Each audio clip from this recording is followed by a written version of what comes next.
the red pill, you stay in Wonderland, and I show you how deep the rabbit hole goes. Is this the real life?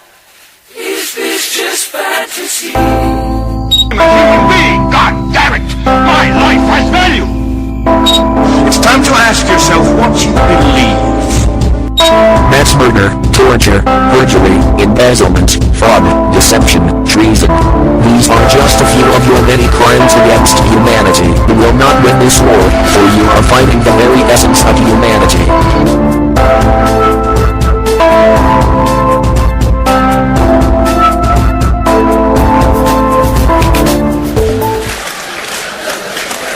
She's intense. I like it. It turns me on. That's what I like now. I like women, you know. Girls, I'm done. Long time ago. 22-year-old girls, God bless you. Go do a shot. Whatever the fuck you do with your time. Woo! That's not me anymore. I like women. And I know that that's offensive to 22-year-old girls. They're like, I don't women. I'm 22. I study women.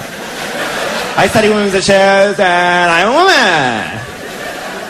Not to me, sorry. To me, you're not a woman until you had a couple of kids and your life is in the toilet. That's really when you become a woman, is when people come out of your vagina and step on your dreams.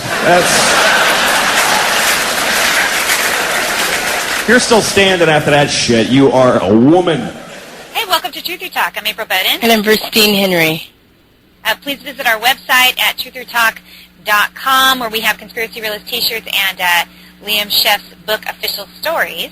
And today we're doing a show about autism moms, or we're talking to a couple of autism moms. So for this intro segment, I wanted to bring in my friend, Prudence Vantilburg. Prudence has a daughter with autism who she's been treating with biomedical treatments for several years. The cost is about $1,000 a month, which I can relate to because we have very expensive treatments as well for my son Aiden. So it's clearly a financial burden. We wanted to bring her in on the show so we can talk about biomedical treatments and Prudence fundraiser that she's doing to try and help recover her daughter Scarlett. So she can continue doing these treatments. We want to see if we can help raise funds for that, and also just talk about biomedical treatment and autism and how autism develops and her particular story with her daughter Scarlett. So you can check out Prudence's fundraiser at GoFundMe.com. Search for Scarlett's Recovery. Please welcome to the show Prudence Vantilburg. Hey, Prudence. Hi, April. Thank you for having me. Hey, Prudence. How are you? Hi. So, I'm sorry. I just wanted to say, so, Prudence, could you just tell us a little bit about your daughter and how she developed autism? Well, that's the question, isn't it? on everybody's mind, where does autism come from? And my daughter's 5 years old. I've been living with this for 3 years, and I've yet for anybody to tell me anything, that I really believe heart and soul. So, as far as my daughter's concerned, I know it's at least partially vaccine-induced because I can show you 6 months of pictures after shots where half her face is semi-paralyzed and eyes were drooping, and it took about 6 months to recover from that. Because of that, we never continued the vaccination schedule, so she never got her MMRs or anything beyond. And I know that most of the study that's done right now and most of the focus is on the MMR vaccine and autism, and we never even got that far. But the truth is, personally, I feel like the damage began right in the hospital with the hepatitis B shot. I have physical pictures. I have proof of how it affected her neurologically. Did it cause autism? I don't know. Right. It causes something. We know that for sure because the question is, what is autism? It's a list of symptoms. Right. It's a list of symptoms of neurological damage. It's not a pathogen that they can find. It's not a genetic disposition that anybody can find, no matter how much money they throw at it. So it's most likely a combination of factors that's leading to this, huge epidemic of neurological problems in children. Right. Yeah, it's good. And Very it goes good beyond point. autism. Yeah. Yeah, that's a good point because you're right. It's like, what is autism? And the definition of it is, or the diagnostic criteria is kind of poor because it does look at just symptoms and certain behaviors, and they go, okay, well, we can categorize you this way, and then you might have like a lesser, less serious diagnosis like ADHD, and they'll say, oh, well, ADHD. Some people say, well, that's not real, that was faked, or this guy made it up. And the answer, I think, is kind of like, well, yes and no. I mean, maybe he made it up, but we know that there's these problems that kids are having with their immune system and biologically that are causing these neurological symptoms. So whether it be autism or ADHD, wherever they lie on this spectrum, or dyslexia, or however it presents, it's kind of like hard to use that as a diagnosis, and that can actually, that's why it's so hard to treat it, when you say, Prudence, because it's like the diagnosis itself is poor. The label itself is dismissive. Right. Yeah. Of the actual problem. If it's one thing, that I've learned through all of this and through, just by finding the Dan protocol by luck, this gut-brain connection and the severe problems these kids are having with gut bacteria and immune reactions and allergies. I personally have a really strong feeling that a lot of my daughter's autistic symptoms are allergy-related. I mean, she's allergic to everything. I mean, not just food, wheat, soy, corn, dairy, everything. Pepper, she's allergic to pepper. If I take her out in a snowstorm to play, she'll get hives. Her chemical sensitivities are so intense. She really is truly a canary in a coal mine. I know if something in the environment, if there's something there that shouldn't be, because it shows up on her body almost instantly, and as far as this biomedical treatment is concerned, there is no support within the current medical establishment. There's no support. Most of the doctors don't even know what you're talking about. When I go to my pediatrician with, my child shows this symptom, his answer is, that's autism. Well, no, it's not. It's Clostridia. Right. It's Candida. When I had all of the medications that I needed, when my family was able to pull in and we were all putting money together and we were able to come up with this money and we could manage her Clostridia and her other gut problems, we were able to get hyperbaric oxygen therapy, these symptoms started to vanish. She went from being almost completely nonverbal to answering 100 questions in a row after 30 days of hyperbaric treatment. But we can't afford it. It costs more than a car. We got a scholarship for 30 days, which is a diagnostic period. Within that diagnostic period, she started talking to us. She became potty trained. Her eye contact improved dramatically. But this is not something you can just go out and buy if you're not wealthy. Right. If you don't have disposable income. So, Prudence, after you say your daughter was diagnosed at age 2. So how long after that did you find the Dan protocol and then start learning about these biomed treatments? Well, we were actually very lucky because my mother worked for 10 years for an organization in Chestnut Hill called the Institutes for the Achievement of Human Potential. Mm-hmm. And they were doing a lot of the Dan protocol stuff long before Dan existed. So instantly, my mother knew these doctors instantly. We knew to get her off gluten and casein. We knew that right away. We knew that the dietary interventions, regardless of the diagnosis, were extremely important.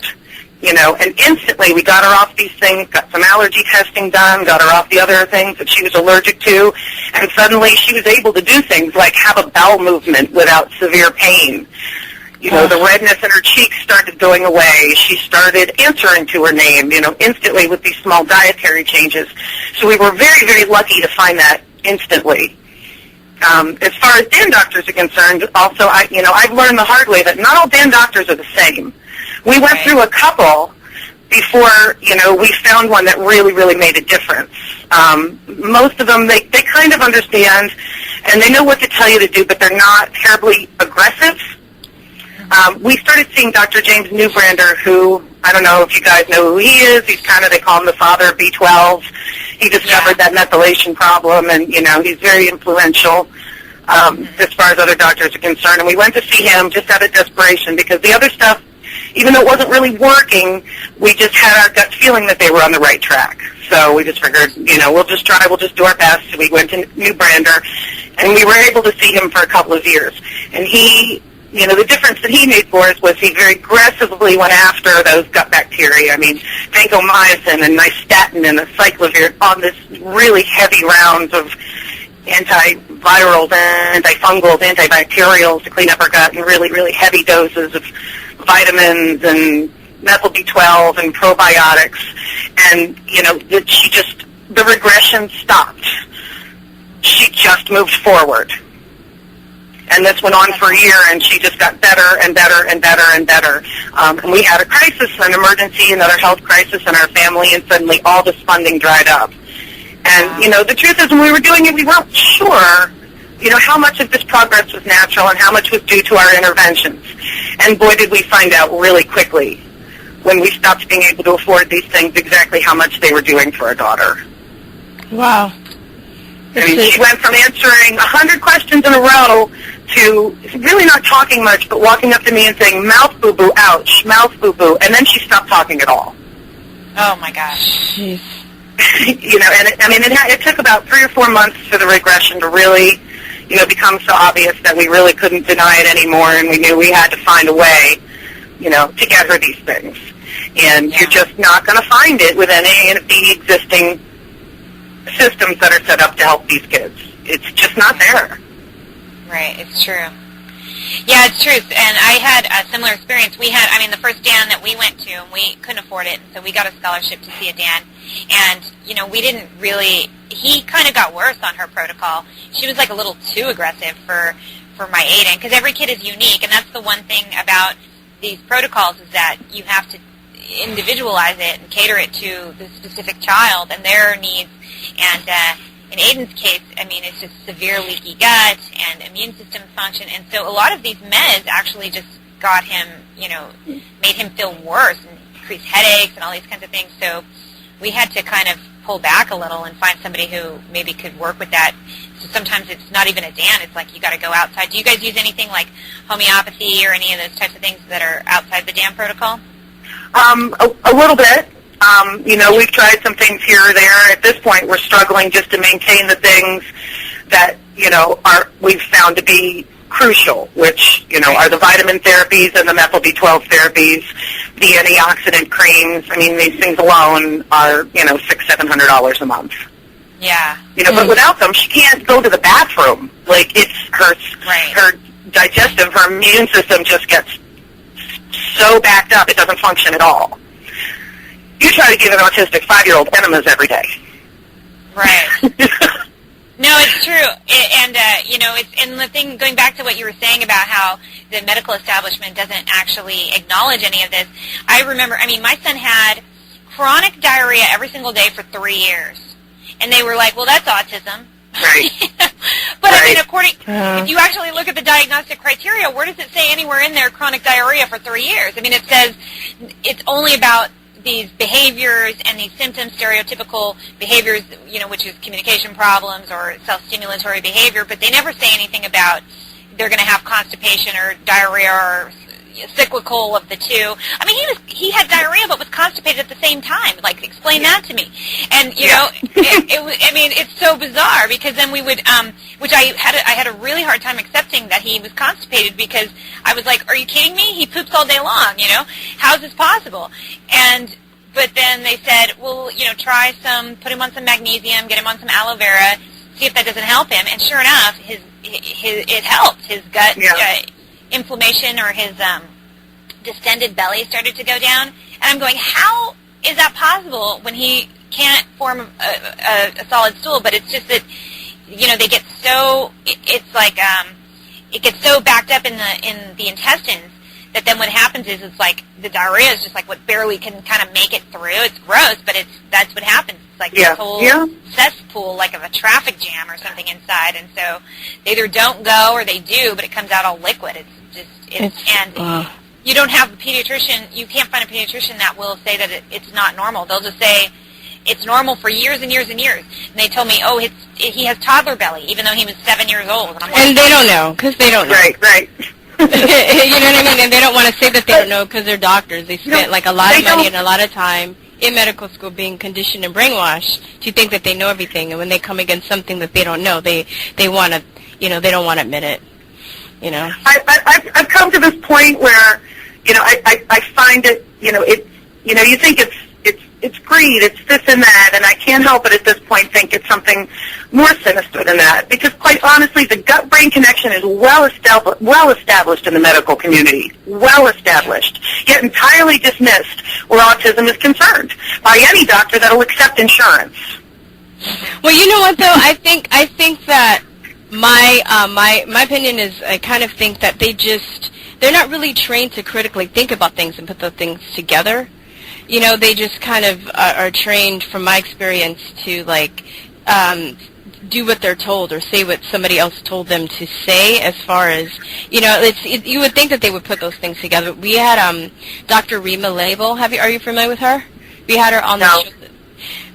Listen to her show. We'll give it to you. I'll send it to you about Dr. Rima Label, and she talks about like how she was a doctor in medical school, and how basically doctors are conditioned to think in a certain way, and how they're kind of just force-fed a lot of stuff, and they don't really critically think and put things together like that. No. You know, like as mothers, very compartmentalized. Yeah, exactly. And as mothers, you guys are forced to, because you're like, nobody's answering your questions. So you're like, fuck it, I'm going to find out myself. You know? Right. So you're forced to have that type of brain. You have something at stake. You have your children at stake. So, you know. Yeah. Well, doctors at Harvard and MIT, right now, they're just starting, you see the studies out, they're just starting to look. All of these autistic kids all have abnormal gut flora. They're just starting to look at it. The damn people have been treating this for, 15, 20 years? Yeah. How long is it going to take for these studies to make their way into standard medical practice? Our kids don't have time. Yeah, we're in a time crunch because it's they don't have time for this. And there's just no support within the systems trying to explain to anybody that would even normally contribute to, the health needs of a child. And sure, this kid has cancer, let's help him get this. Let's help. They don't understand what you're talking about with the damn protocol. They don't get it. They think, well, if it made any sense whatsoever, the doctors would know about it. It must be snake oil and you're crazy. Yeah, they think it's voodoo witch science. Like we all have cauldrons and we're like mixing stuff up in the basement, But what they're doing is the same thing. Like it's funny, like what they're really doing. The real science behind there's no real science behind, the pharmaceuticals. Yeah, that's voodoo witchcraft. I can walk right into my pediatrician's office and show him my organic acid test and say, look at her Clostridia markers, look at her C. diff markers, look at this. And he will prescribe me drugs to do those things. However, they're only, because she's on medical assistance, because I was insisted I would be so much better off if I got her off chip. Because she's on medical assistance, she can only get generic drugs, which are false things she's allergic to. Right. So I can't even if they will give me the drugs, I can't give them to her because they're poisonous to her. And one thing that Dr. Newbrander really enlightened me about, as far as the allergies are concerned, and I don't know why nobody talks about this, I never see it anywhere. He was originally an allergist before he became a DAN doctor, and when you're having an allergic reaction, it compromises your blood-brain barrier. I don't know why no one's talking about this. So if your child's in the middle of an allergic reaction and you get them an immunization, their brain has no protection from the toxins in these things, whereas other kids don't. So maybe, why is nobody talking about that not being the answer to why vaccines hurt some kids and don't hurt others? Oh, that's a really good point. Wow. That is really good. Nobody's talking about it. Nobody. God, it must be very frustrating. I can imagine. I mean, I don't know what that's like, but fuck. That's just right there's a good criteria. Does your child have red cheeks? They do? Don't give them a shot, because that's a sign of an allergy. Yeah. What type of biomedical... And what are allergies? Allergies have gone up, 300% in the last 10 years? Yeah. Yeah. It's huge. It's an epidemic. Kids are dying because they come into contact with a peanut. It's like, which was really rare at one time. Now it's something that is normal. Every kid has an allergy in the class, at least allergic to a couple. Yeah, I'm just curious, what kind of biomedical treatments were you using, or have you been using, and how have they been helping your daughter? The methyl B12 shots have been amazing as far as her speech is concerned. As far as pronunciation, she still has a very difficult time with communication. I mean, oddly, if you ask her how she feels or what she did, she won't give you an answer. But oddly enough, she can say clear as a bell, I want a snickerdoodle. So, it's kind of odd. The B12 doesn't help her to communicate her thoughts better, but it does actually help her nerve function and her mouth speak. Because I know when she didn't have it, she started saying mouth boo-boo, and things she could say clearly suddenly got very, very muffled until she really stopped trying at all. But what we do in combination with the methyl-B12 are antioxidant creams, glutathione creams, NAC, which opens glutathione channels. We have a special vitamin mix that we use that's directly from Dr. Newbrander that helps a lot. Apparently, high protein diet also really helps a lot, so she takes protein supplements. We do therapeutic doses of fish oils and probiotics, and we supplement her with iron and D3 and zinc and all kinds of things like this. And if we're missing something, we can see it, whether it's in, behavior, just in bowel movements, anything like that. Yeah, it's a lot, and I know how much that costs for you. You probably have like a cabinet full of stuff, and then it starts to get dry, and you can't replenish it. So, Prudence, a couple of days ago we talked about, or we had a little transfer on an article you had posted about the poop pill. Can you tell me? Yeah, can you explain that to our audience? This is a new thing. We're just starting to hear about this. So, what was the poop pill, and how is that potentially going to help kids with gut disease? Well, what the DAN people are doing right now is just constant courses of antibacterials, antivirals, anti-everything to keep their gut clean, because for some reason these kids can't get a good colony of beneficial bacteria, and it could be that they're even allergic to it, which is why after years and years and years it doesn't really take. So I guess this doctor in Canada worked on some pill. I guess the holistic people have been doing this for a long time, but not in a pill form, just in an actual disgusting way, which I don't want to talk about. But apparently this doctor in Canada has developed a pill that you can take that can, literally fix the problem within a couple of days. And they take, the stool from a healthy donor, and they take out everything except the bacteria itself and put it into a pill. Yeah. And supposedly this will help to actually really repopulate their intestinal tract with the beneficial bacteria they need for their bodies to function correctly. But right now it's only the doctors in Canada. It's not particularly available in the United States. I've been calling around a little bit.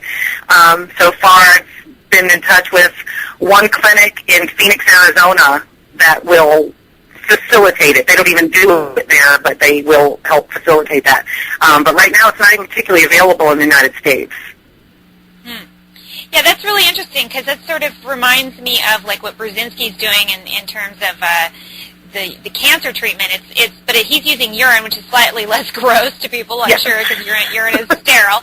But I mean, it's the same kind of thing. It's like there's a deficiency in these people, and so you can use a healthy urine donor to actually replace that deficiency, and then it helps to naturally repopulate it, like you're saying.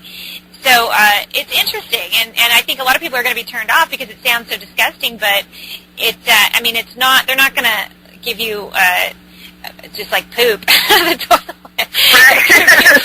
going to be taken care of, and so it's interesting. We'll have to see how this thing unfolds, and because we're just starting to learn about all this stuff, because like you say, it's sort of not on, it's on the fringe, and people aren't really in the mainstream really understanding it yet. So, Prudence, we're just about out of time, so we're going to go take a short break, and then when Virstyne and I get back, we're going to be talking to Meadow. But before we go, Prudence, I wanted to remind everybody where we can go to find more about Scarlett and Scarlett's recovery, and how people can send you donations to help you continue this biomedical treatment. Thank you. So, so what's the website again? Oh, it's called GoFundMe.com, and the name of the page is Scarlett's Recovery. There's a little bit of information about our family there, and what we go through, and how we've tried through all the conventional channels to meet our daughter's needs and to fit wall after wall after wall. But it's a national website, easy to find. Please help. Please help. Yeah, so you guys heard it. Please help Prudence. It's GoFundMe.com. You search Scarlett's Recovery. Help Scarlett and the family, the Vantilburg family. And so we're going to take a short break, and when we get back, Virstyne and I are going to be talking to another autism mom, my friend Meadow Davidson, and about her child with autism as well, and her biomedical treatments and her decision to homeschool. Do you have your child in? Is Scarlett in school? Or are you homeschooling her now, Prudence? She was in preschool for a couple of years, and I actually just pulled her out this last year. One of the problems was that when we stopped being able to pay for the biomedical treatments, and she started to regress so intensely, they started coming to me and talking about litigation and how I'm not allowing them to help my daughter and wanting to do more and more and more and more, and 40 hours a week of ABA, and no matter how many times I tried to explain to them that her condition was medical and that more badgering really wasn't going to fix the problem, they weren't really willing to listen. So I pulled her out of that school, and we're trying to get her into a more Montessori-type environment. Until then, we're going to homeschool. Wow. Okay. Yeah, another whole rabbit hole that we're going to get into. Oh, the rabbit hole, yeah. Once you go into the autism world, like I think there's an infinite number of rabbit holes. I haven't been to the bottom of I haven't even scratched the surface, and I know a lot, and so does Prudence. And so, it's, right? Am I right? It's like, yeah. like, oh my God, there's another. But anyway, so as I said, this time for real, we're going to take a short break, and when we get back, we're going to be talking to Meadow Davidson. So once again, thank you to Prudence Vantilburg. Go to her website or go to her fundraiser at GoFundMe.com. Look for Scarlett's Recovery. Learn more about Prudence, her family, and what they're going through, and how that you can maybe help them continue this biomedical treatment that is helping Scarlett get so much better that she absolutely needs. So anyway, thank you so much, Prudence. Thanks, Prudence. Thank you for having me. Thank you. Nice to meet you. Yeah. Enjoy the rest of your day. Okay. Thank you. You too. Bye-bye. I was on holiday with Sir Laurence Olivier. We had decided that 9/11 was an intelligence operation. We'd all known about JFK. He had so many mistresses. The CIA shot him. Castro could never have done it. It was clear. We had become realists, conspiracy realists. How would we let everyone know was the question. We decided to buy T-shirts that told the contents of our hearts and minds to the world. We went to shop.truthertees.com. Even though the internet hadn't been invented at the time, we went to shop.truthertees.com. There we purchased Conspiracy Realist T-shirts, one of a kind, sold only at shop.truthertees.com. 100% cotton in men's and women's fitted sizes. I won't tell you which one I'm wearing. Hey there, April Boden here with a Truther Rant. Please check out my radio show, Truther Talk, on Blog Talk Radio that I run with my co-hosting very good friend, Virstyne Henry. Check out our website, truthertees.com. And if you'd like, you can check out our store at shop.truthertees.com, where we're selling a Conspiracy Realist t-shirt, which I'm wearing. You can scroll. Wait, let me fix it. There you go. That's the shirt. So if you want to purchase one of these, you can find them at shop.truthertees.com. So I'm doing a quick rant today because it's mid-March. It's March 18th, and Autism Awareness Month is the month of April. It's coming up, and I have an autistic child, so this is something that, interests me, I suppose, is a way of putting it. I mean, well, let me just talk about Autism Speaks. Autism Speaks is the largest nonprofit organization. If you know anything about autism, you've probably heard of them. You can go to your local grocery stores. They often will be raising money for different nonprofits, and Autism Speaks is one of the sponsors of some of these grocery stores. There's a grocery store in this area that I like called Sprouts. It's kind of like a cheaper, less pretentious version of Whole Foods. It's not quite as snooty, And so I like it. I go there. They have a lot of organic stuff, and they carry raw milk, which is kind of cool, just because it shows they have balls. Unlike Whole Foods, who claims they can't afford the insurance. Like take a stand, whatever. So anyway, I like Sprouts. It's a good store, and they support Autism Speaks. So when you come in there around the month of April, especially, you pay for your groceries, and they'll say, would you like to donate to Autism Speaks? And I always like to tell them, no, I do not. And here's why. Because as you can see, I have with me my autistic son, He's severe, so it's not hard to tell.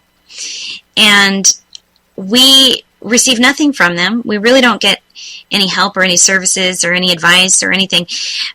And they don't really even acknowledge what most parents claim, which is that their child was vaccine damaged and that was the cause of their autism. That was certainly what happened to my son and to most of my friends who have children with autism. Claim that they regressed after vaccination. So, it's not really a mystery, this whole thing, like, oh, we still don't know the cause of autism. No, we do. We know the cause of autism. I can't say in every single case, because certainly there are children who have never been vaccinated who still develop autism. Certainly there are parents who don't believe that the vaccines caused their child's autism. I'm not here to tell parents what happened to their kid. I'm just telling you what happened to mine and what happened to several that I know. So in our cases, there's no mystery at all what the cause was. It happened after vaccination. Boom, done. I don't want to talk about it anymore. If you don't believe me, I don't give a shit. So anyway, so Autism Speaks totally blows. We hate this nonprofit organization, most of us in the autism community, because they really don't provide us any services.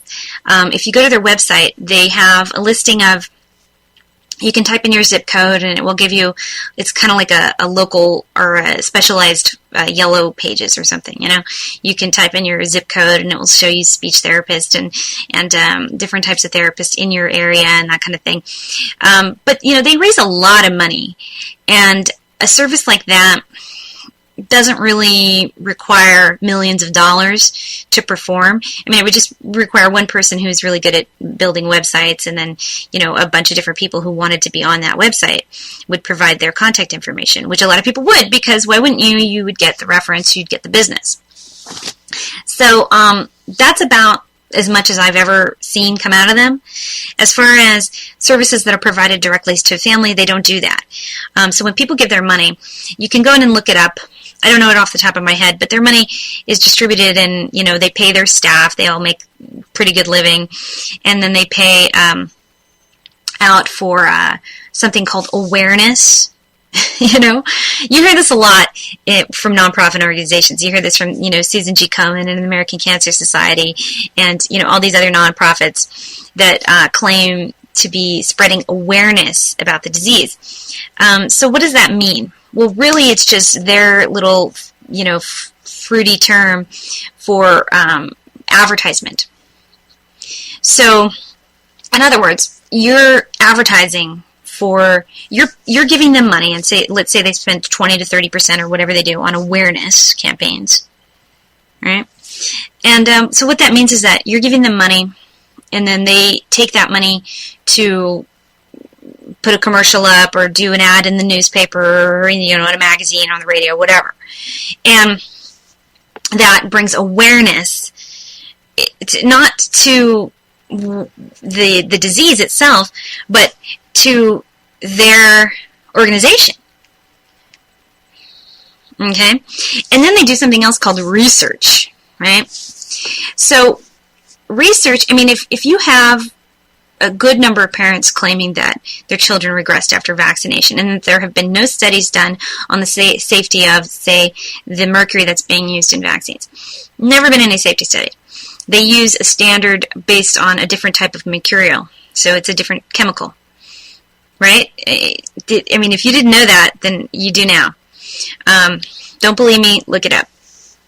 So they also have never tested all of the vaccines in together, synergistically, so on and so on. And, really pharmaceutical companies have admitted to a certain extent that vaccines cause autism because they write it in their vaccine inserts. One of the warnings is may cause neurological damage or autism. Some actually say autism, but most of them just use the umbrella term neurological damage because, it may cause neurological damage, but we don't know what kind. Could be autism, could be, narcolepsy. We don't know. So, take a shot and it's gamble, Russian roulette, and see what you get. So that's what they do. And So they kind of admit it, and they have, well, pharmaceutical companies don't have to pay out, but there have been several awards in the vaccine court for people whose children have regressed after autism. Hannah Poling was one of the more famous ones. She got, I can't remember the number, but it was a lot. It was like $20 million or something over her lifetime. So, it's not really a mystery. It's just being played up in the mainstream media like it is. They're still acting like nobody knows, but they do. And the pharmaceutical companies, the FDA, everybody, the CDC, they're all well aware that vaccines are causing autism and neurological damage. If they weren't, then why are they admitting it? You know what I'm saying? It's like doublespeak, Orwellian. So, Autism Speaks doesn't ever support any research that goes towards looking at vaccines. They've done a lot of genetic research, which we already know that it's not caused by genetics.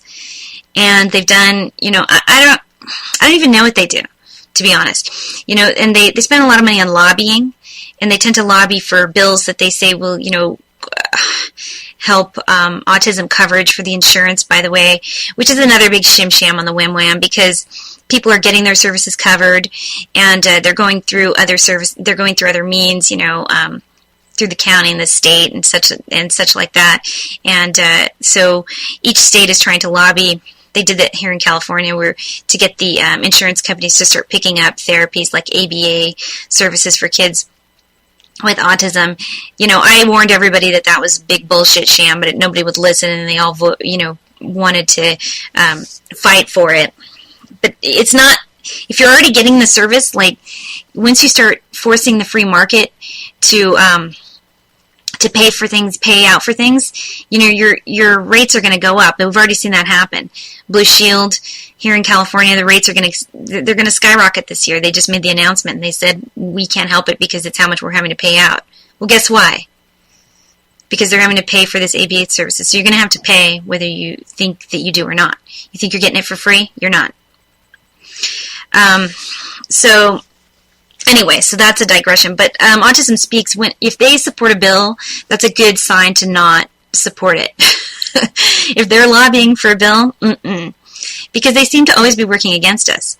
And it's not a conspiracy theory, that it's a conspiracy reality. There it is. That they are actually working with the pharmaceutical companies, because they're working with the pharmaceutical companies. In 2011, they hired this dude from Pfizer, one of the pharmaceutical giants, Pfizer, and he came on board to, I guess, create what they consider like a pharmaceutical wing in Autism Space. So their job is to essentially research drugs to manage autism. Like, I don't even know what they're supposed to do. Drugs can't cure autism. They can't. They can't cure cancer. They can't cure autism. They can't cure, and they're not intended to. So that's the other thing. So what is your research money going towards? So, like I said, they haven't done any environmental studies, or many. They haven't done much in the way of environmental studies. And they've done a lot in the way of genetic studies, which are a dead end. And now they're doing, research into pharmaceuticals.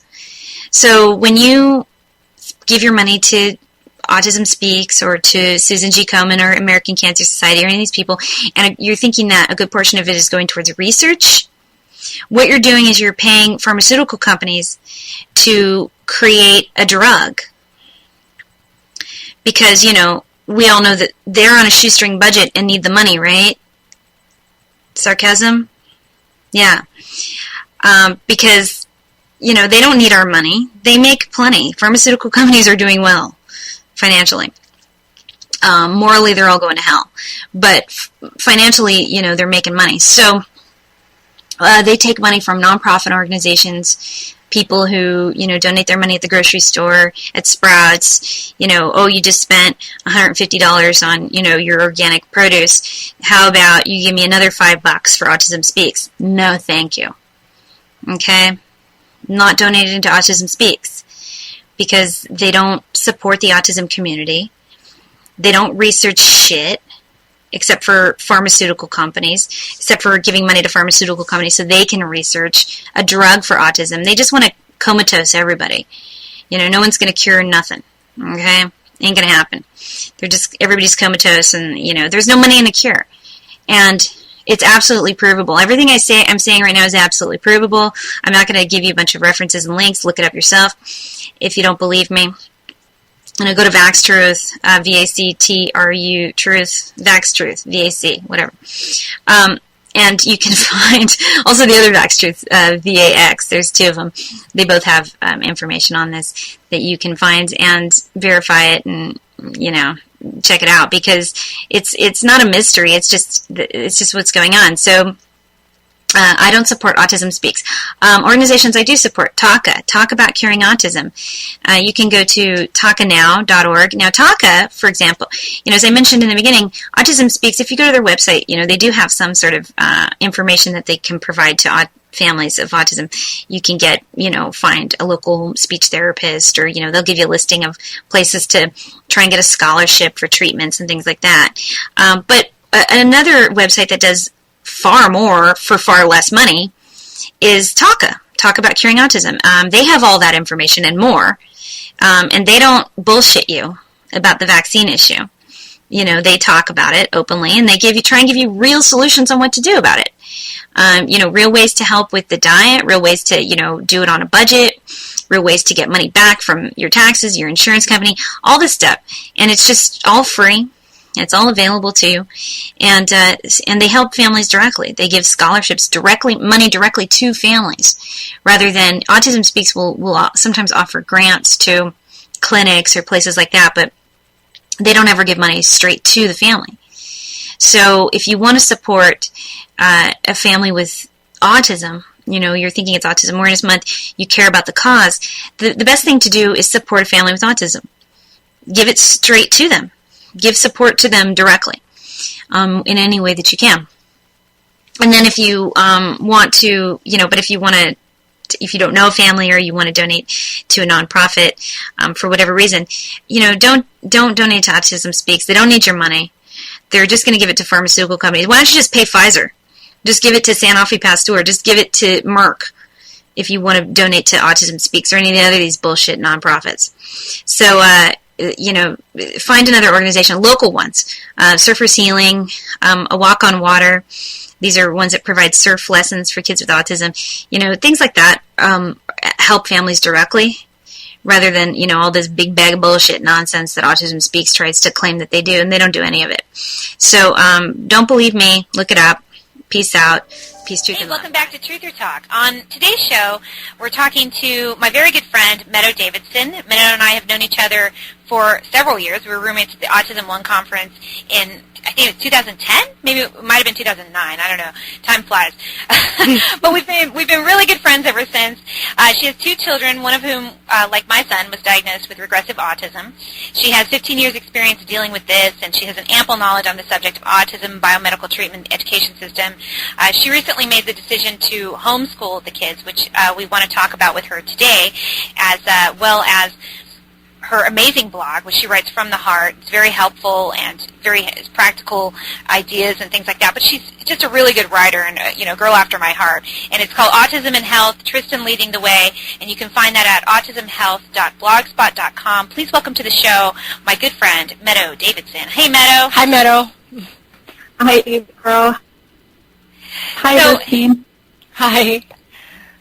So, Meadow, thanks for coming on. We read your blog recently and thought that, you'd be a good addition to come in here and talk about this stuff. We haven't really, we talk about it all the time. We talk about autism and biomed just because I talk about that stuff, but to do a whole show on it, it's going to be really cool. So, first I want you to start about talking about your son Tristan, because your son Tristan is your child who is affected with autism. And so can you describe his story and how you believe that he developed autism? How did he regress? Okay, well, it's kind of a long story, so I hope you guys don't mind. Go ahead. We have a full hour, all right. So have at it. Okay. I had Tristan when I was 18, and I was very nervous about telling my family And so I didn't tell my family that I was pregnant. I decided that I was going to just not tell anyone. I was going to move away, and I was going to have this baby, and that's what I did.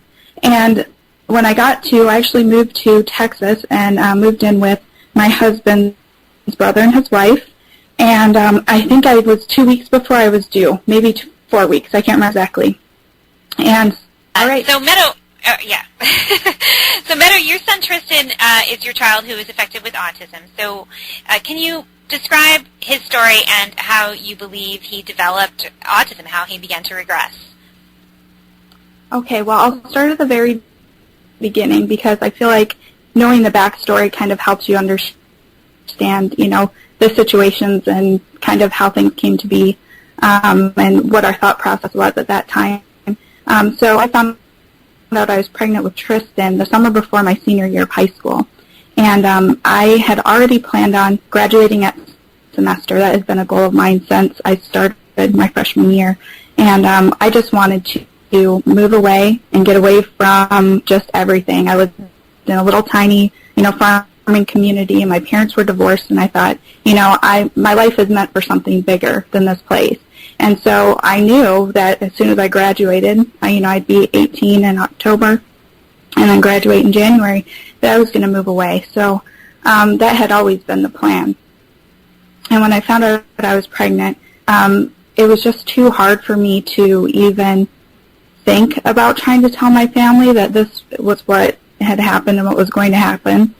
And so I decided that I wasn't going to tell them. And my husband and I moved down to Texas in with his brother and his wife, and it was just a few weeks before I was due.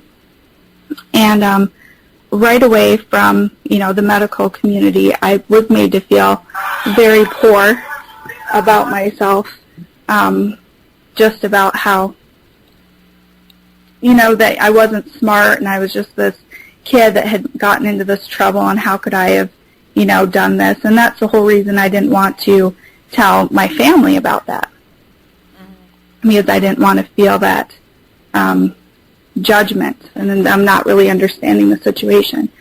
So I kind of feel like I was in a fog, like I was just going through the motions of my everyday life, and just felt like the only thing I could do was to move away, have this baby, and have this family, and then everyone would see that I wasn't such a horrible person, that this was, it was going to be okay, and I was going to fix it.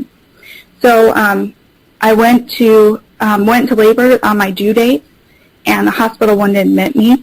They didn't believe me that I was in labor, and they told me that they didn't have any room, and I better just sit down and wait outside, in the benches or whatever, because there's no way I was having that baby today. I was my first time, first pregnancy, wasn't going to have this baby. And it just kind of continued on like that, where it was, very looked down upon. Here's someone with, public assistance that's young, that's coming in, and that they didn't feel like maybe I was worth their time. So when I had Tristan, it was a teaching hospital.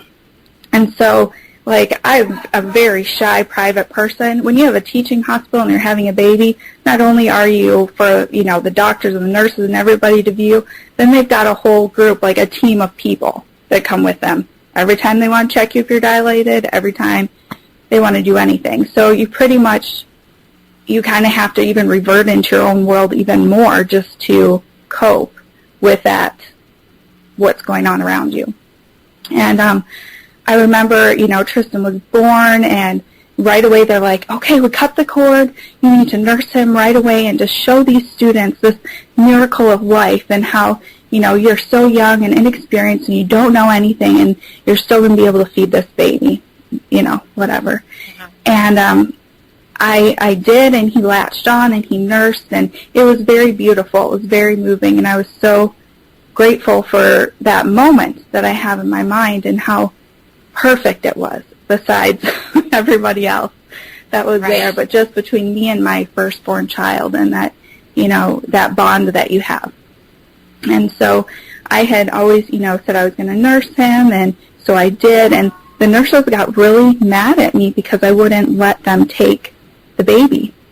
And they kept coming in and saying, you need to rest, you need to go to sleep. I'm like, no, I need a Big Mac, I'm starving. I have not eaten in like 36 hours, and I've been in excruciating pain. Give me food, Mm-hmm. And they're like, no, you need to, give us the baby, let us rock him, let us give him a bottle, let you sleep. And I said, no, I had this baby that has never left me for all these weeks, for these 9 months, and you just want me to give him to you? Like, I'm supposed to just say, sure, no problem. Like, why wouldn't I cut off my arm and just give you that, That's how I felt. I really felt like this baby needed to be with me. And so the first couple of days of feeding him and taking care of him were no problems, and I did it on my own, and I wanted to show them that I was capable. And then I remember really vividly, even though, a lot of this time in my life was a very, kind of a blur, I remember looking at the paper the nurse had given me to sign for the hepatitis B shot. And I guess I didn't even think that I would have to think about shots that early. I just hadn't, I hadn't thought about it. And this was, 1998. And, no, everybody just did everything the doctor said. And if you didn't, then that meant you weren't smart enough to know you should, kind of thing. Wow. Right. And your so feeble mind couldn't comprehend, Right, exactly. Yeah. So I looked at this paper and I kind of hesitated. And it was the same hesitation like when we had talked about doing the circumcision. I'm like, gosh, they're going to hurt this baby, and I should really think about this. Is this really something that needs to be done? And I talked to my husband about it, and he was like, I'm making the call. This needs to be done. Okay. So I'm like, all right, that's, thank you for helping at that point, because I didn't know exactly what to do.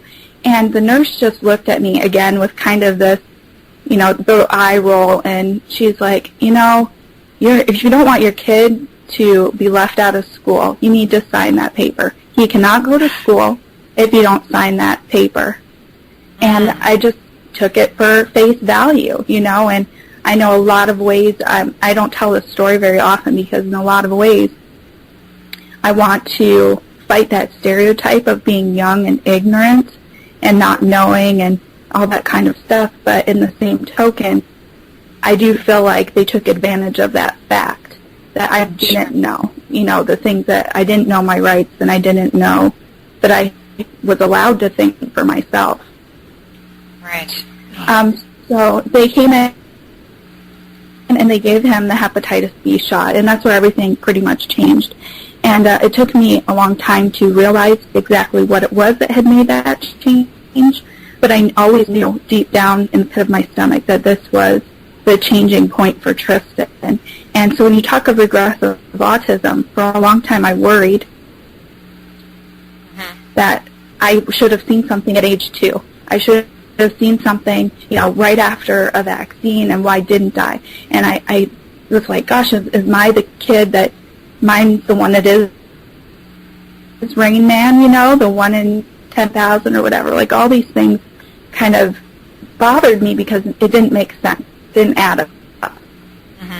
So when Tristan got the shot, it was just a few hours later, and we were sent home.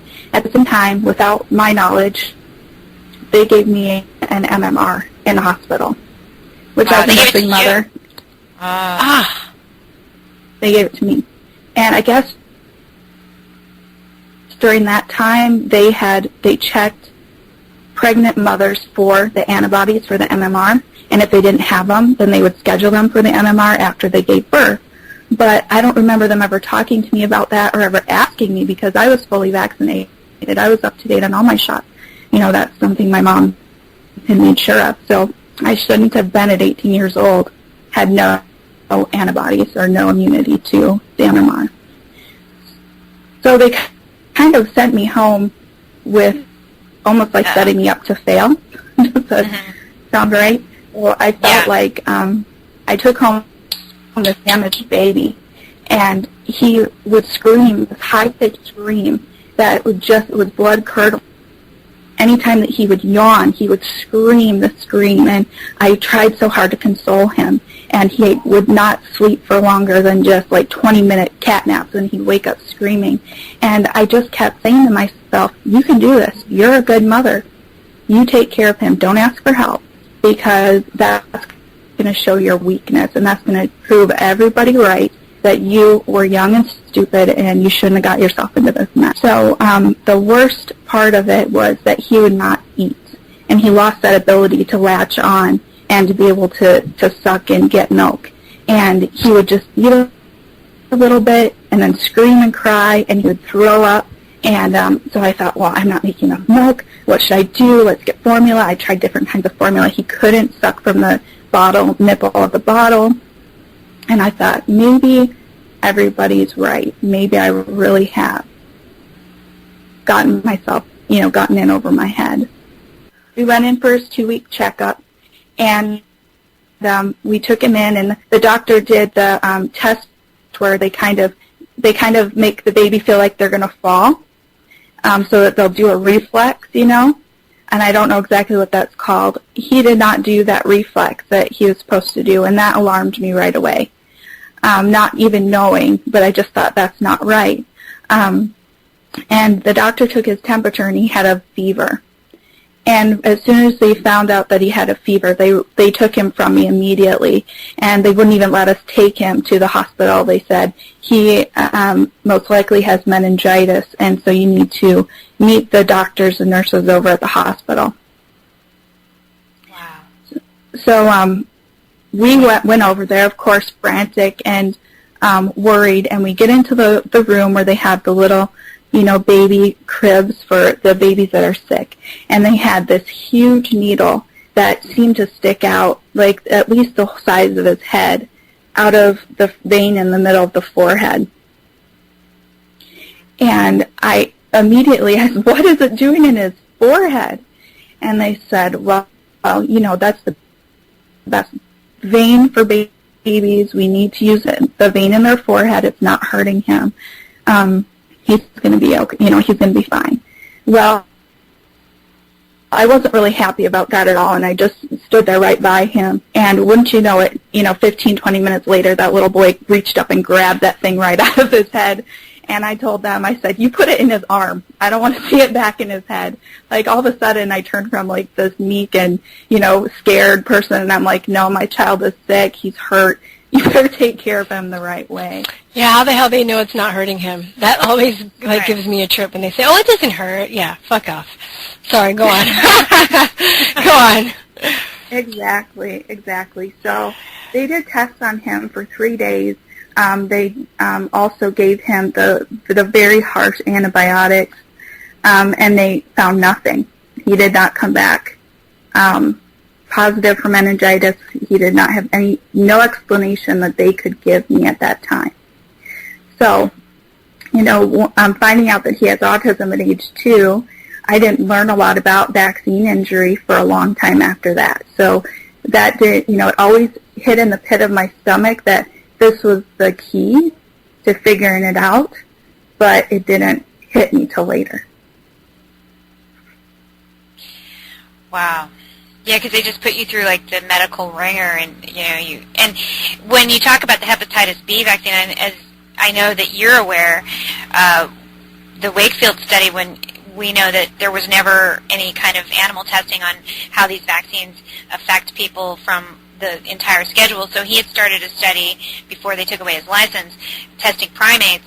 And that was the first thing that they found, was exactly what you described, is that they get the hepatitis B, and then they lose their ability to latch on, they lose their reflexes. And so it's exactly what you saw. He's like what they precisely described in the study. So I think, your instincts were correct, and I had a very similar experience where I was older than you when, at the time, I was in my 30s by that time, or my early 30s, so I was, I understand how you feel. You shouldn't feel so bad about being a young mother and having to go through that, because, it happened to all of us in that same exact way. Your instincts kick in, you go, I don't know, I don't feel comfortable with this, but they're kind of pressuring me and making me feel like I'm an idiot if I don't, so you do it anyway, and then, but then it's all been confirmed, because now you know I know, Meadow, you're familiar with that Wakefield study. Yes, that's exactly what happened, is that I read that study and I'm like, this is it. This is what I've been looking for. Yeah. Wow. So I'm just curious, what types of autism therapies were you using before you learned about biomedical treatments? Because I know you do biomedical treatments now. So what were you doing before then? Before then, when they find out a child isn't developing normally, they will right away test their hearing, especially if it's speech. And if their hearing is okay and they're still not developing normally, they have you work with early intervention. And so I really took a lot of what I was teaching him at home from what early intervention had taught me and showed me. And so they sent a speech therapist to the house, and they sent like an equivalent of kind of like a teacher, someone who would just come in and work with him on just playing together and that kinds of things, or those kinds of things. So we started out doing just kind of that in-home therapy, which ended at age 3 at that time. And it also was not like sensory issues. The first time I heard about sensory issues and being associated with autism was when I started working at the school in 2009. So they never had sensory issues in that category with autism when Tristan was diagnosed. So he should have had an OT, but he did not have any occupational therapy at all. So we did that therapy. I also took classes in the Hannon program. Are you familiar with that? Oh, I did that too. Yeah, go ahead. Yeah, so which I loved that class because it really just taught you about how to read their facial expressions and their body language, and how do you, help them to speak by following them, and just really opened my eyes to more ways that I could help them continually. And that's what we did. Like, school started at 2.5. He started school. 3, he was going, like 3 days a week, and then so on. It just kept gradually getting more and more. And that whole time, all he had before I learned of biomedical was speech therapy in school. And so, Meadow, when did you stop vaccinating him? And, when did you realize that was it, and then you said no more to that? I was given a copy of the book. Help me out, April. What's leaving my mind? Oh, you're talking about Brian Jepson's book? Yes, thank you. Changing the Course of Autism. Yeah, Changing the Course of Autism by Brian Jepson was a gift from my mother-in-law for my birthday one year. And up until this point, it's not like I was getting online and researching autism all the time. Like, I figured, like myself, I'm like, I've got this autism thing figured out. But my kid is sick all the time. He never really fully recovered from that fever and was getting cyclical fevers about every month or every other month for lasting 7 to 10 days. And my little boy was so sick with rashes and vomiting and dark circles under his eyes, and it was breaking my heart that the doctors wouldn't listen and wouldn't help him, and they would just brush me off and tell me, he has a virus, stop bringing him in. I'd call and they'd say, well, if his fever's not over 104, don't even call us, kind of thing. And if it was over 104, they would say, well, alternate Motrin and Tylenol every 4 hours if, that's the case. So what I was searching for online was a medical disorder that I felt was underlying and that they were not recognizing because of his autism. So I'm reading, articles about what's smallpox, what's encephalitis, what is, meningitis, I was just reading everything I could about an illness to try to match it to its symptoms. So when my mother-in-law sent me an autism book, it wasn't like it is now where I have a shelf full of autism books. It was the first one that I had. And I thought, well, I don't know if I really have time to read this. I don't have time to just hear a story about somebody else's struggle. Like, I need answers, Right, yeah. And so I opened that book and I started reading about sick kids that were like my kid. And it was just life-changing for me to realize there's other people in this world, not only other people in this world, but they would write a book about it. and someone would, this doctor that actually acknowledged that this was true. And I just decided, I'm like, this is it. There's no more vaccinations. There's no more regular doctor. I'm going to do whatever it takes to get him to the nearest, doctor that follows the DAN protocol as I can. And so when you got him to the DAN doctor, you figured out a way to make that happen. What were some of the first, biomedical treatments that you started implementing? And what were some of the first things that you tried? I started out with diet. I was already familiar with experimenting with diet. I figured this is just food, and that seems like the easiest thing that I can actually start today. Like when you become awake to something, it's like you want to start now and make those life changes now. So I thought back to when Tristan was, I think he had to be like 2.5-ish, and Tanner was born already.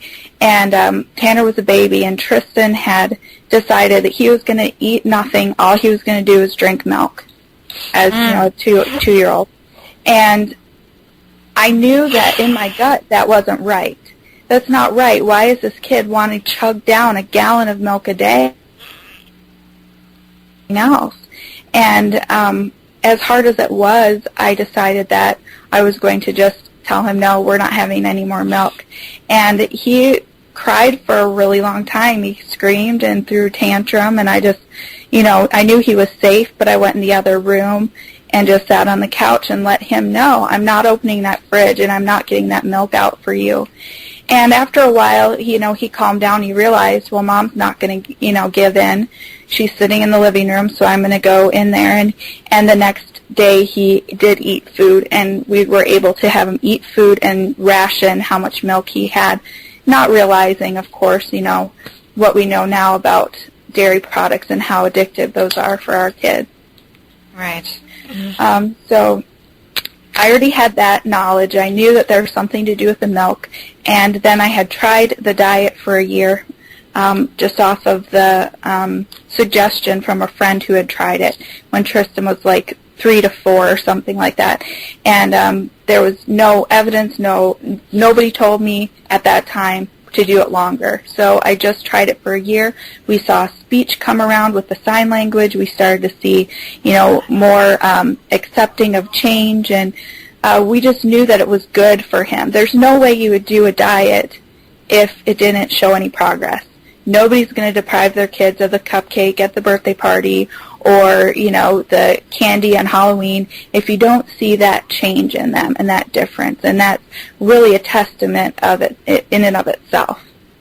Right. So what I decided to do was, go ahead and start with the diet and start with the milk. I decided I wasn't going to just take everything away. As excited as I was, I knew it would be easier to just try to change one thing at a meal.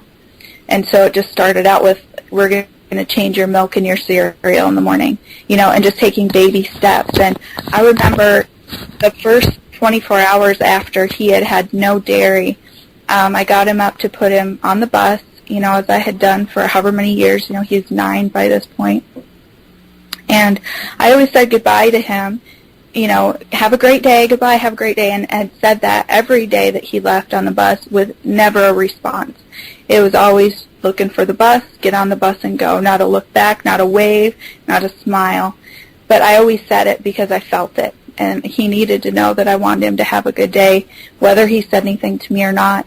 And that day, after being without dairy products for 24 hours, he turned around to me and he smiled, and he said, "Bye, Mom."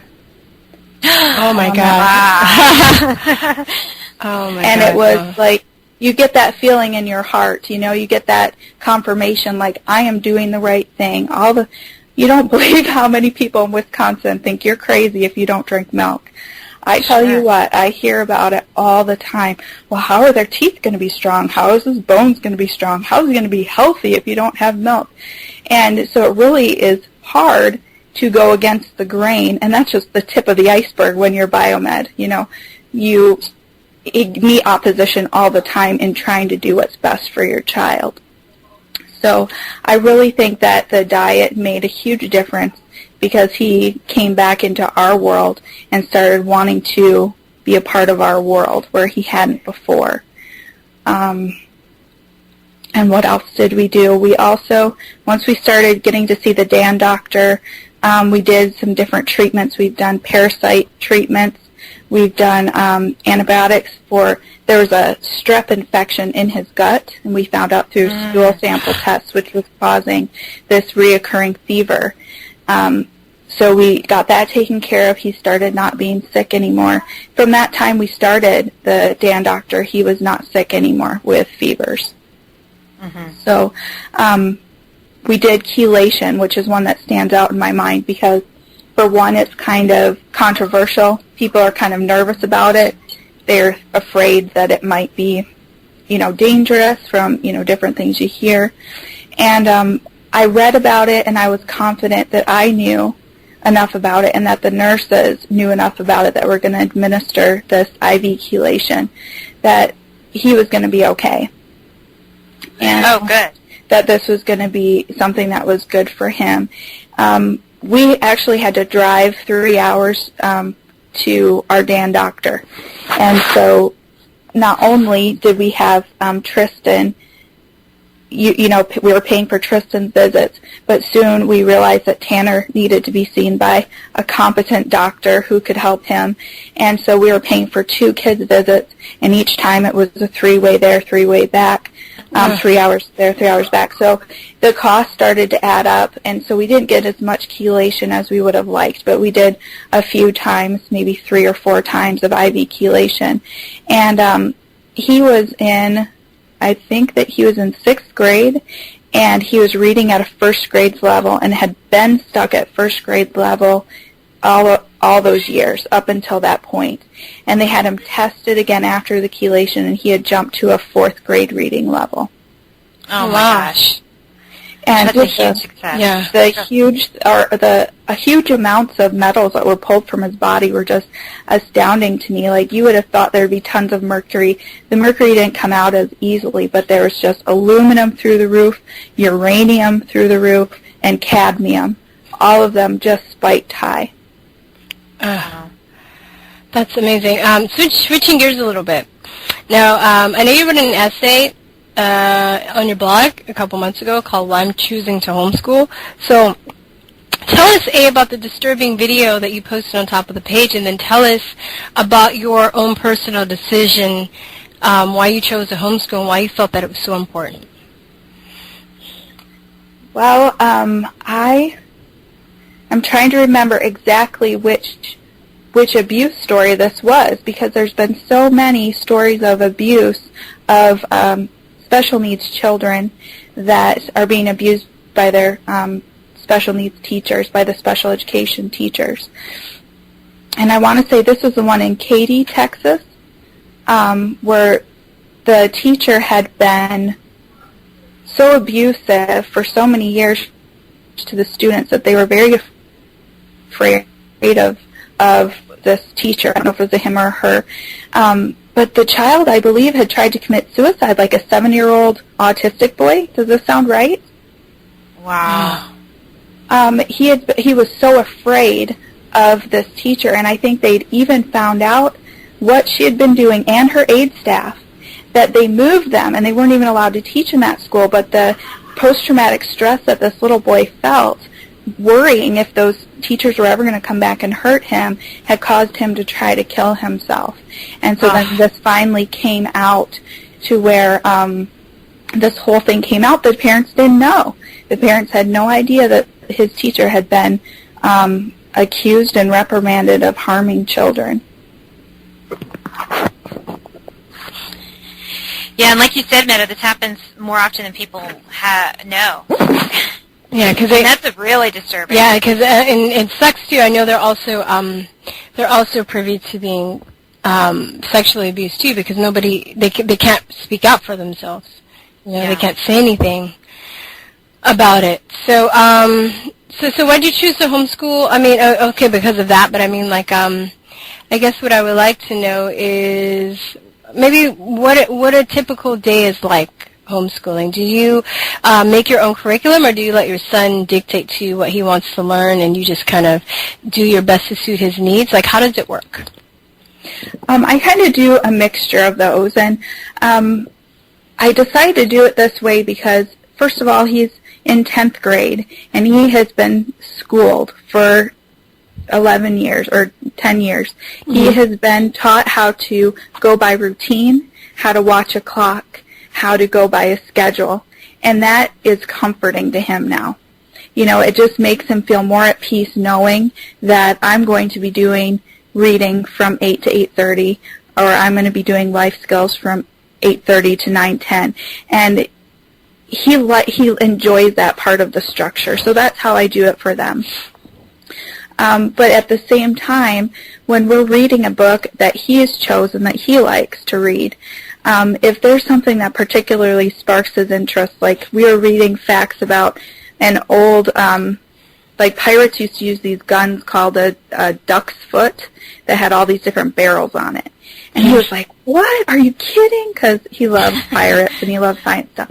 So he's like, let's look it up. And I'm like, yeah, let's look it up. Let's read about it. Let's do it. So I'm able to follow him in those senses. We look at it and we get excited about it until class ends. And then if he wants to revisit it later in the day, I'll remind him about, hey, did you want to look at that again? Usually he doesn't. He's like, no, that was for reading class and it's over now. I love seeing him be excited about learning and seeing him connect with things, because my experience, and I hate to lump all educators in together, all special needs aides in together, because we all know that there are some wonderful professionals out there that help autistic kids and special needs kids. There's some great angels out there that help our kids, but there's also the ones that do like these horrible things, and then there are ones that are lazy and just they just do what they have to. And I don't think that we should have to settle for saying, well, at least they're nice to my kid, and say, well, I'm doing, she doesn't hurt him, so I guess it's okay if he goes to school there. They need to be held accountable for actually teaching our kids, and that was not what was happening in my experience. So Tristan's, his schooling from up until he went to high school in regular school was, we need you to learn how to sit still and be quiet. Don't disrupt anybody else, because you're high functioning enough that we can put you in a regular ed class. We'll give you no expectations, no homework. You don't have to understand anything, but you have to sit there and be quiet and don't disrupt anyone, and we'll give you an A. Oh, my gosh. And I feel like that is very, it's robbing him of getting an education, because they're not teaching him at his level. If he's in 8th grade and they're learning 8th grade social studies, he might not be able to understand the whole concept of it. But if you taught it to him at a 2nd grade level, the same type of content, he would understand that and get something out of it and be excited about learning. Yeah. And that's what we're able to do in homeschooling, is to, just see this kid just like a sponge, just soak everything up. And we're learning about the Revolutionary War. And when he was real young, I got him a lot of videos that had music and things about learning in them, because he learned so quickly from anything visual. So it's like the Leapfrog series. I don't know if you guys know about that. There's also... of course, Schoolhouse Rock. And yes.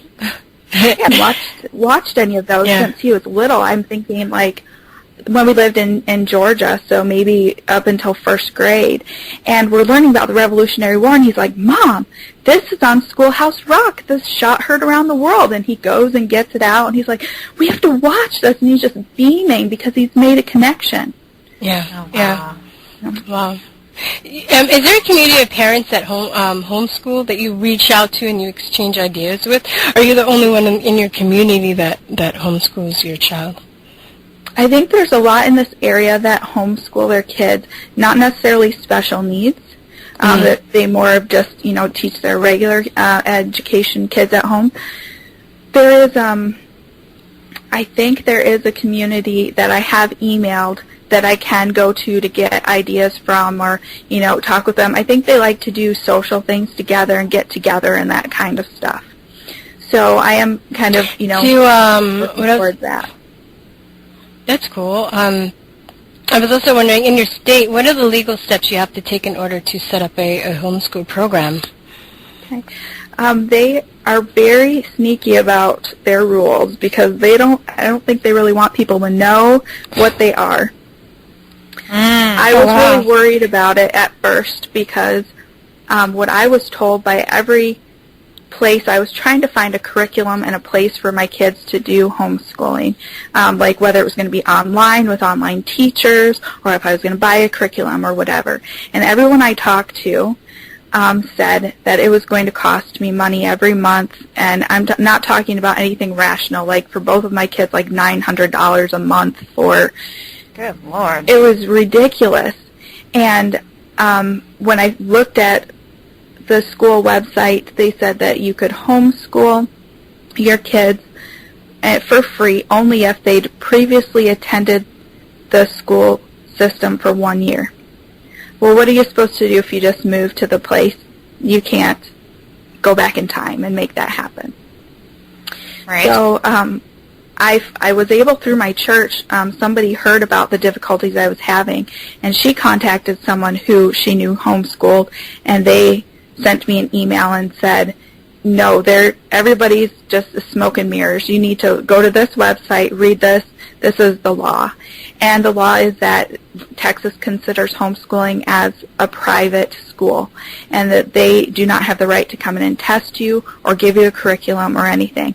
They ask that you teach, it's just like 4 things. Like you have to teach good citizenship, language, like social studies, something about your country, and math. It's just very, very vague, which can also be scary too.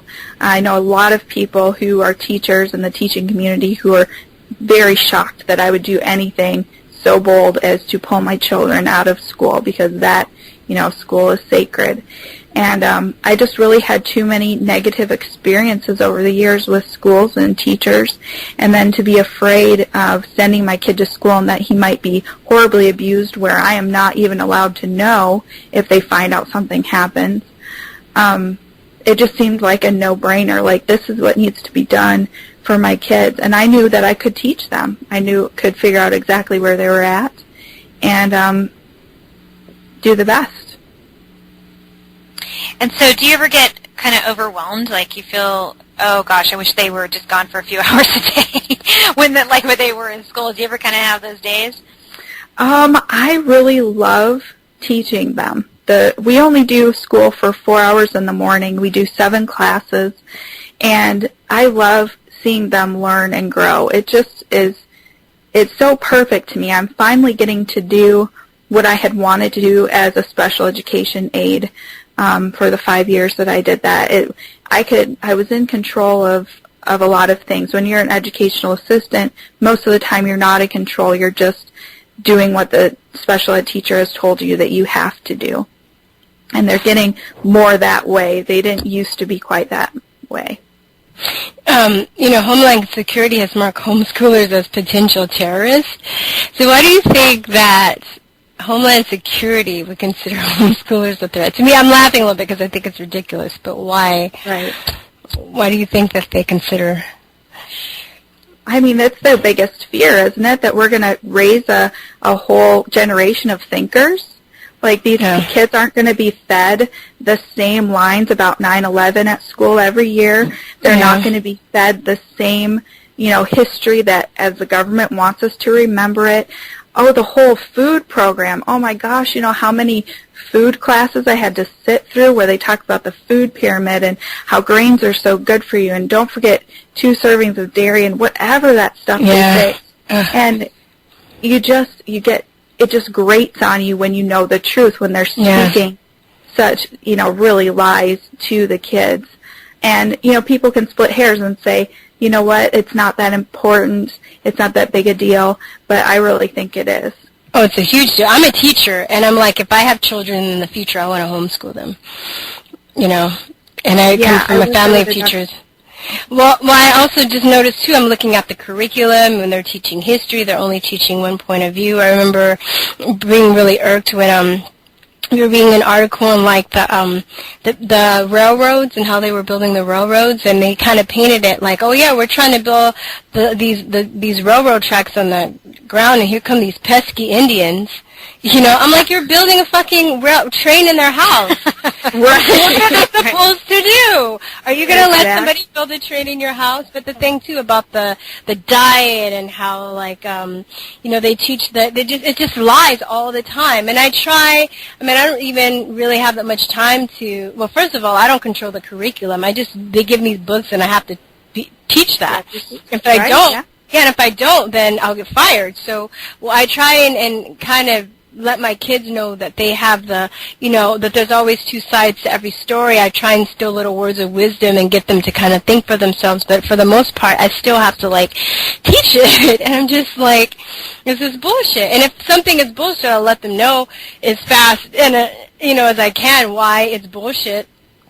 I think it's bullshit, but it's still like they're still being indoctrinated on a mass scale, and they're being, it's frustrating and infuriating at the same time. I'm making efforts to move out of that environment because of that. So, anyway, it's really tough to be in that environment when you want so much to really be that influence and really change lives and really teach kids. You're not just there for the paycheck. If you're not just there to try to get, to have the easiest day that you can and without really giving any effort, or if maybe you're doing your master's degree and so you want to do that all day long and just let the kids play in a bean bin. There's a lot of laziness, I think, that goes on. Yeah. Sure. Yeah. Yeah, because that's probably the most common thing is, like you're saying, just the laziness or just the incompetence.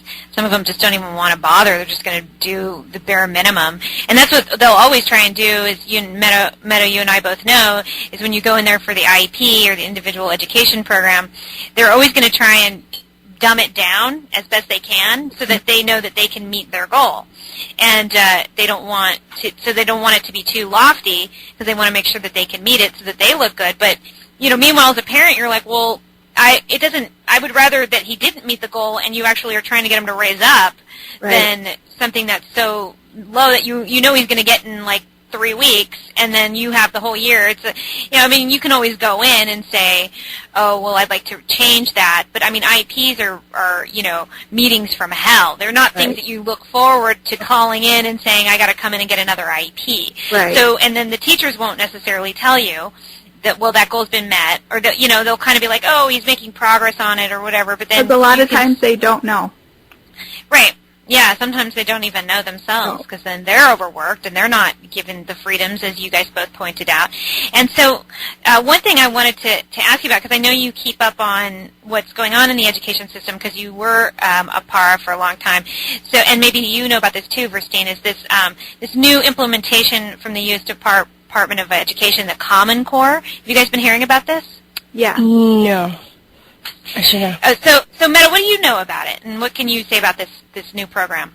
The Common Core I was familiar with back in Wisconsin, where it's basically like what the government is telling you they want you to teach your kids, like the guidelines that they want you to teach in each grade level and for each subject.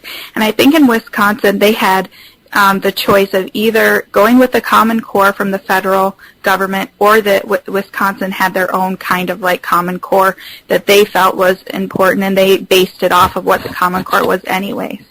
So I think that they were choosing to do the Wisconsin one, but then when this started to change, then everybody's up in arms like, gosh, now I have to redo my whole curriculum, and I have to refigure everything out. What I've already been doing was right before, and now it's not. So that's, I know. From what I know about the Common Core, too, is it's basically, like you're saying, they're going to teach everybody across the board the exact same thing. And what they're trying to do, from what I understand, is implement this universally across the entire country so that each state won't have their individual, they can't do their individual programs. And each state is going to be vulnerable if they accept any kind of federal funding. They're going to be vulnerable to have to follow this Common Core curriculum. And it's the antithesis of what you're doing at home, which is like following your son's lead and finding what he's interested in and going with that. This is going to be like every kid exactly the same. They're all going to have this, no matter what level they're at. If you're in this grade, this is what you're going to get. And this is what we're going to teach you. And, you know, and it sounds like, dare I say the devil. Indoctrination program. On crack. Yeah, like on steroids. Indoctrination on steroids or crack or something. It's just like, because we already know that, you know, that's part of the public school system already. But if it's Common Core and it's basically universal across the entire country, and it's coming straight from the federal government as to what kids can learn, I mean, that's kind of creepy. I think it's going to encourage a lot more people to want to try and homeschool, and hopefully they'll be inspired to do that and check that out, and myself included, you know, because both my kids are still in school, and but I'd like to change that in the future. So, and this is sort of, you know, putting that fire in my belly to kind of, and also you, Meadow, are inspiring me as well, so that making it sound so romantic because you love it so much, and it sounds sounds great, and it doesn't sound like it has to be a horrible chore that you have to do, because you're saying you just chalk out 4 hours and then you're done, and then you know, everybody has their own time, but they're getting so much more out of it. It's so funny. I looked up on the pros and cons of homeschooling, and I felt like the cons were like, oh, it takes too much of your time, and it was just like it takes too much of your time, or it can be overwhelming, or you don't get time to yourself. And I'm like, well, duh, that's obvious. But the pros ultimately outweighed the cons to me from what I saw. And also, I felt like when I was reading the cons, it seems like they were just deliberately trying to steer people, like pulling shit out of their ass as to the reason why homeschooling is like so terrible. But for the most part, I'm just like, it looks like, of course you're going to have to spend more time and energy. I mean, but if you're raising critically thinking, well-rounded, empowered, sensitive children, isn't that like, doesn't that outweigh all of that? Yeah, it does. And it's never going to be perfect when you're homeschooling. It's never going to be that you don't have a hard day.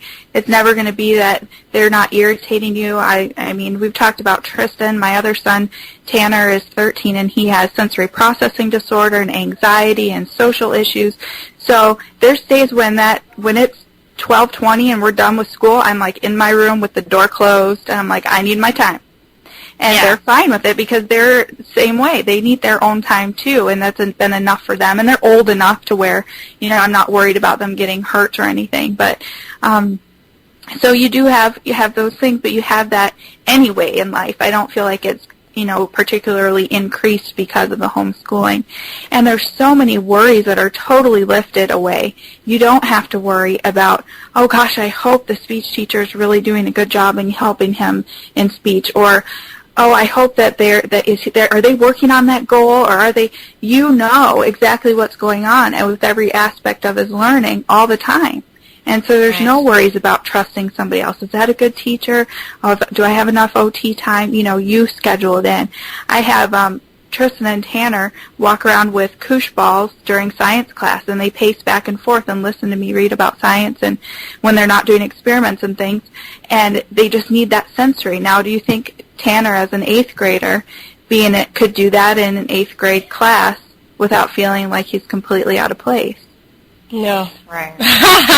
And you know what? Actually, from the teacher's point of view, that is kind of hard, because you also have 20 or 29 other children that you have to attend to and keep their focus too. Right, so for me as a teacher, the whole system is set up, because I have a couple kids, they drive me crazy. I love them to death, but they drive me crazy. I love them because they're creative, and they're, they just have a lot of energy, and it's really hard for them to sit down. I understand, but I also have to, control a bunch of kids in addition to them and teach them, so it's very stressful for me too. Yes. And it sucks. Right. And that's the big thing with trying to get them, to teach Tristan at his level. It's understandable that they have all these other kids and that they can't always do everything at his level. But I feel like there's probably some things that they could do and they weren't. Do you know what I mean? Absolutely. Yeah, and that's where the laziness comes in, or just the incompetence. And then they get mad at you for wanting to put every little detail in the IEP, but then if you don't, they don't do it. So it's like you have to, and they'll tell you, well, that's just normal. You want to put in that your kid gets sensory or that they get this or that, and they go, oh, that's just normal. We'll just do that anyway. Or that they're right, when they teach them writing, that they're going to be always practicing left to right, the correct way to do it. And you put we'll just do that anyway. Well, no, put it in the IEP because, as far as I'm concerned, it doesn't exist if it's not there. That's right. But then, but they'll get mad at you for doing that, and if you don't, though, laziness might kick in, or who knows, and so you can't. And even if your child has a good teacher or a good aide, there's no guarantee that person's going to stay in the class. They can't give you that guarantee on an IEP, because they can't force these people to not quit their jobs or whatever. So, or have family emergencies and so on. So really, really great stuff, Meadow. You're really inspiring me to think about this harder and maybe get this going next year. I've been wanting to do that for a while anyway, and definitely you're making it sound better and better. So I want to thank you for being on the show. We are out of time, but it's been really, really great. And so before we go, I want to remind everybody, what is your blog site? It's autismhealth.blogspot.com. And it's called Tristan Leading the Way? Autism and Health, Tristan Leading the Way. Autism and Health, Tristan Leading the Way. And Meadow, I know you say you're talking about you did the DAN protocol or Defeat Autism Now. They call them MAPS now. I don't know.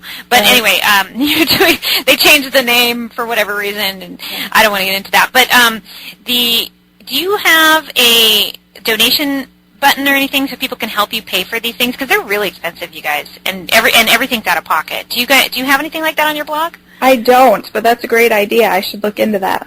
Why don't you put that up, and then hopefully by the time this show comes up, you've already got that on. If you don't know how to do it, I'll show you.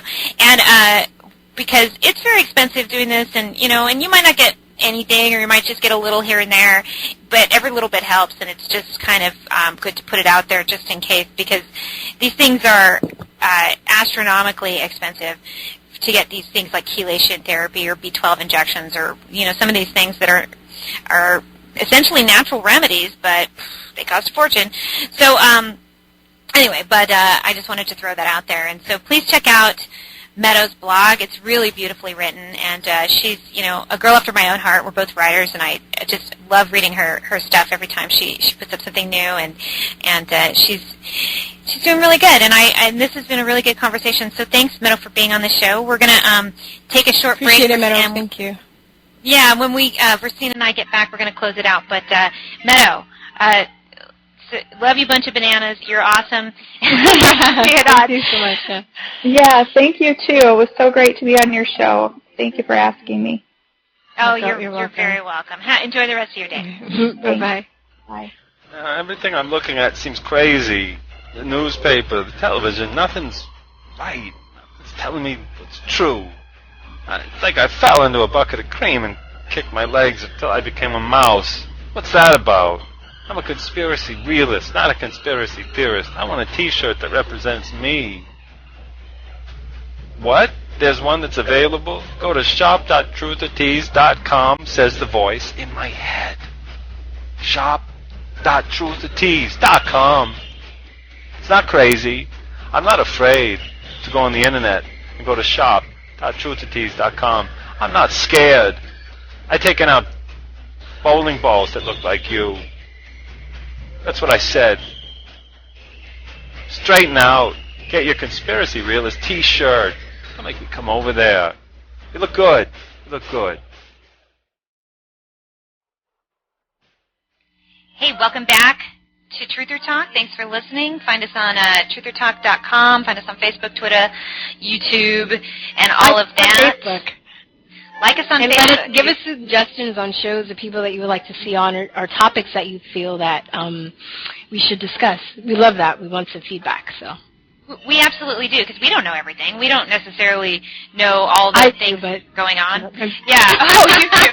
Virstyne does. I don't, shall I say. You know, but I mean, we're busy people, and we can't find everything, and we can't think of everything. And I used to, before we started doing this show, I actually kept up with this stuff better because now I spend so much time working on the show that I don't actually know everything that's going on. I don't know all the people out there doing stuff. I used to be more in the know of all that. But anyway,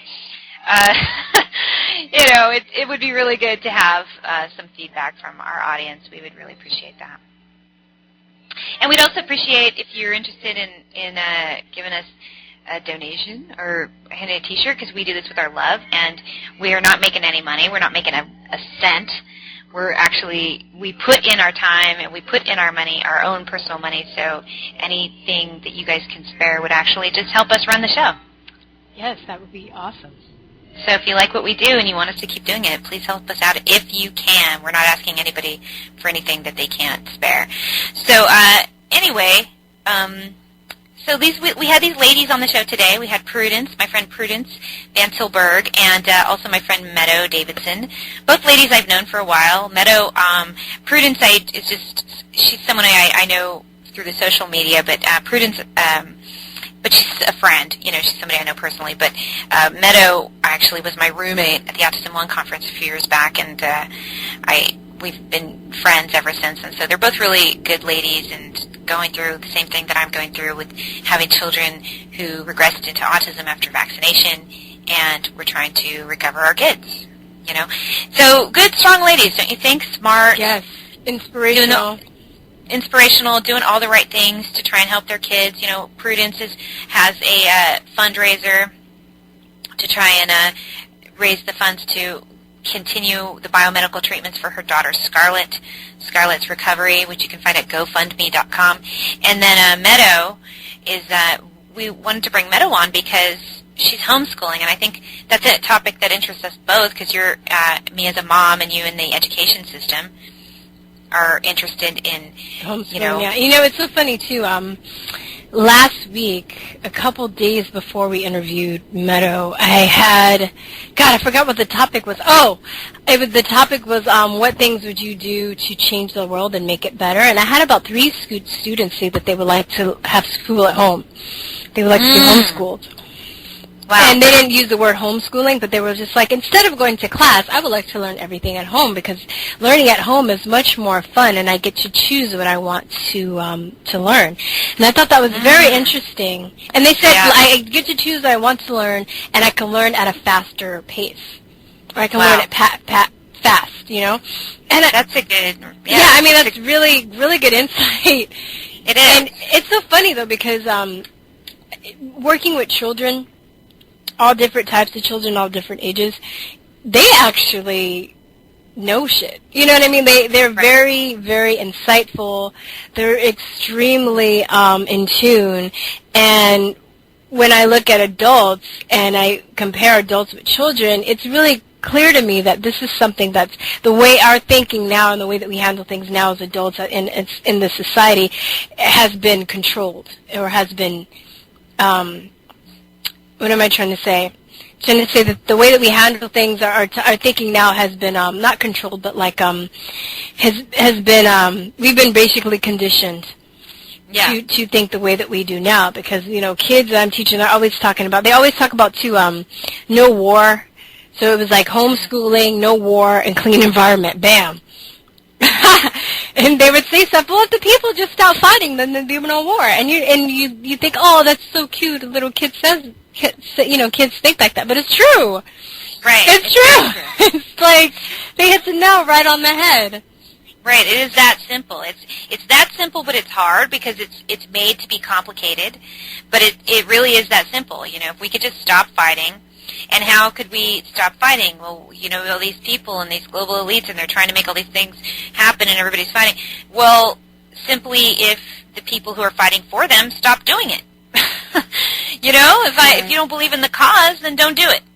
And I know that's easier said than done, but in a way, I think it's possible. I do think that there are people that can keep their oath to the Constitution and can say, we're not going to go invade a country through a war that has not been declared, through these undeclared illegal actions, military actions. We're not going to go to a benevolent country that's not attacked us. Yeah. It's like simple as that. But their brain, that's the whole peer pressure, plus the brainwashing, which I see from my end as being a teacher, how the kids are all into these really violent video games. The kids are always, their sense of humor revolves around death and dying and killing, Yeah. They think that's funny. Right. Making jokes about, I'm going to kill you, ha ha, I'm going to slit your throat, I'm going to stab you while you're sleeping, ah ha ha ha, that's so funny. Even when I was in Asia, they loved, it was kind of disturbing. Therefore, they would always make jokes about killing each other. I have too, I have a morbid sense of humor, but just to hear kids make jokes like that every day,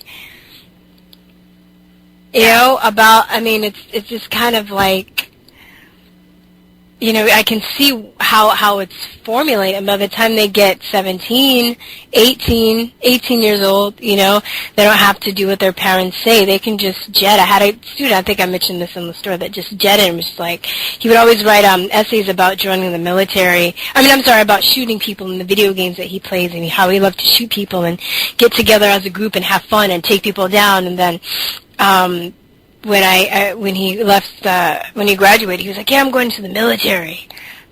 Like, he was really psyched about it. Because that's what he wanted to do. Wow. Yeah. Well,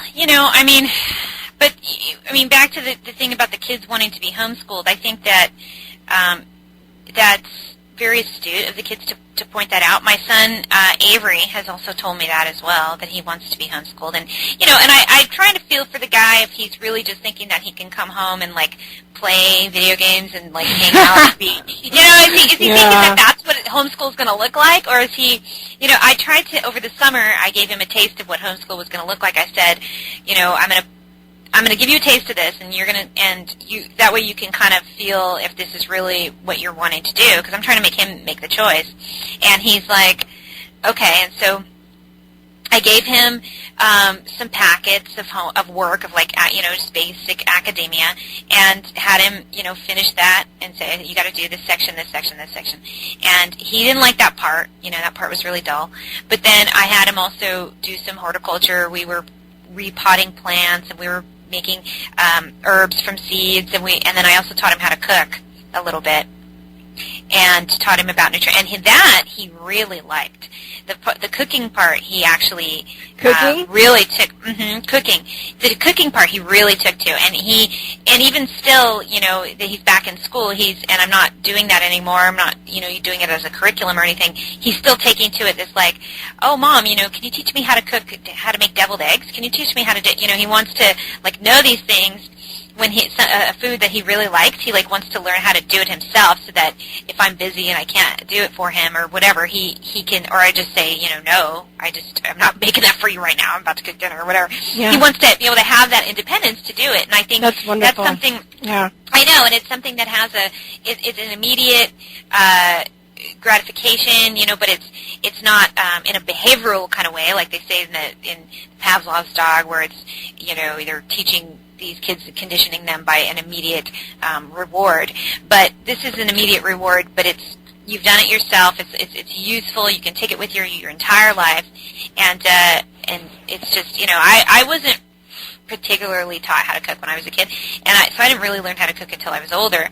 But so I think it's important to teach my kids, and even Aiden, who is far more developmentally lower than Avery, because of his autism, so he's developmentally delayed. I still teach him on a certain level too. I still have him, stand next to me when he's watching me cook, because Aiden, if he's really hungry, he sits there and hovers me and stalks me while I'm cooking for him, because he's hungry and he ain't playing, And so if I leave the room to go to the bathroom, he'll be pushing me back into the kitchen, get the fuck in there, lady. He just ain't playing. And so he's just he's get in there and finish my food. And so anyway, so I was but because he does that and he stalks me and he hovers me, I'll sort of teach him. I'll have him come and stand on a stepping stool and stand next to me and, stir the pot. And so I'll have him help me make his pancakes. We put in the flour and, he can put in the spoon. And he just gets an idea of that it has to be, you have to do these things and put these things together and mix them, and then you put them in a pan. It just sort of have him go through the steps of it. And he can't do it independently, but he can help me. He can assist me in doing some of these things. And so it just gives him the idea of how that works. And I think that those are just good skills to have, and they're useful, and you can also translate it into teaching math or teaching, because you have to do measurements and all that kind of stuff, and teaching nutrition, teaching them what's good food, what's healthy, what kind of nutrients are in these foods, and and so. Wait, I want to cut you off for a second. On that thought of applying actually what you've learned, I had a girl to tell me a couple weeks ago. She's like, you know what? This math that I'm learning, I'm not going to even have to use this, am I? And I was like, no. I don't care. I'm trying to not stop teaching anyway, so. Yeah. But I that's the only, in the system, that's the only thing I feel like I can offer my students is honesty. When they ask me about certain things, or if I tell them how I feel about certain things that we read, I don't pretend to like every story that we have to read, Right. And I tell them why, and I let them know they have a choice and stuff. But I'm sorry, but yeah, making things applicable too is very, very important, because if they don't understand how they're going to use it or why it's important to them, it's like torture. Yeah. Exactly, and exactly, and if things make sense to them, they are more likely to learn it. And if it's something that they're just being taught something arbitrary, then or rote, they might learn it based on a behavioral reward system, but it's not going to stick. Yeah. That's the thing that I've found out through the years. And you could go, as we were talking to both these ladies, Prudence and Meadow, who are very astute in the autism world and all that, and have gone down, multiple rabbit holes to find it. You can go on forever, but there is, I believe, as programs, these behavioral programs are kind of set up to keep the kids stagnant, to kind of keep them rote, and which is in a way ironic or strange, because autism in itself, it kind of keeps you in that place, because you have that neurological, that they have the repetitive behavior, they don't quite understand, their thinking is not necessarily dynamic, and so these rote skills that they teach through behavioral programs actually are just that, they're just rote skills, they're not teaching the dynamics, which is the very deficit itself. So it's almost like encouraging them to be autistic, just more functional. Yeah, I often wonder, now that I'm out of that, but I often wonder about the gifted programs too. Is that another way of kind of controlling, kind of like the kids that I guess maybe, I don't want to say the smart kids, but I want to say maybe kids that are more apt to please. So they'll study hard, and they'll absorb information faster because they want to get good grades, because they want to follow, and they're anxious to please, and so maybe those types of programs too. I wonder if that was created, for that purpose too. It's kind of and then it also creates a divide and conquer, because I remember when I was, between societies, and I think we've talked about it before, is that this kind of intellectual superiority that some people have. Yep. And then that closes them off to information, because they're closed-minded in the sense that they think they know everything, and they don't want to be open to information. There's nothing you can tell them, because they think they know every fucking thing, and they look at anybody who isn't in that kind of box as inferior. And then the people that aren't in that kind of box, the gifted box or whatever, they're they resent them. And then there's animosity, because I even remember when I was in the gifted program in junior high. High school I was performing arts program, but gifted I was junior high.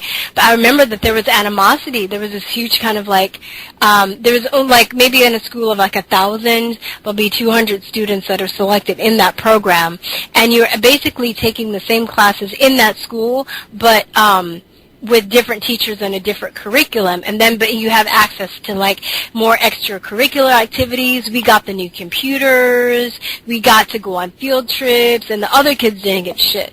And that creates animosity too, between the teachers too. The teachers that, the teachers in the program will fight the teachers in the regular school, and vice versa. There was this huge this huge divide and conquer element going on within the education system.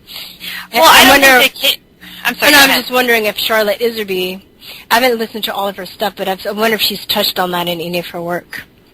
we should try to get in touch with her eventually and get her on the show. We've tried to do full-length shows on the education systems, but I think it's come into play on multiple shows, but we've never really addressed it singularly, and so that's something that we need to do. And I think, well, I mean, we talked about it with the valedictorian Erica Goldson, remember her? Yeah. Yeah, we had her on the show, but that wasn't a full-length interview. That was a partial, like a 20, 30-minute interview. So I want to do like a full hour or so with someone like Scarlett Iserby or somebody who's been really down that rabbit hole for real skis, and get into that some more because, I mean, I'm feeling out my son, but he's finishing up. This will be his last year in elementary school, and I'm really, really kind of have my heart set on. I really have my heart set on pulling him to come home for next year and do all that. And he really wants to, but like I said, I kind of get this feeling it's a touch of laziness, like, oh, well, if I stay home, I won't have to do as much. But in a way, he's kind of right. You can, because we were talking to Meadow, she only does a 4-hour day with the kids, but you can get so much more done in less amount of time. Oh, yeah, because you're getting special one-on-one attention. You're getting one-on-one attention, or in her case, she's got 2 kids. She's doing 2-on-1 attention, but still, it's really, and she can individualize their programs. She gives them 4 hours a day. She said, she didn't talk about this on air, but she told me that she had them listen to one of our shows, the one we did with Jessica Wheely on essential oils. She had them listening to that, and they were like, wow, and they thought it was so fascinating because here was like these moms who are like their mom.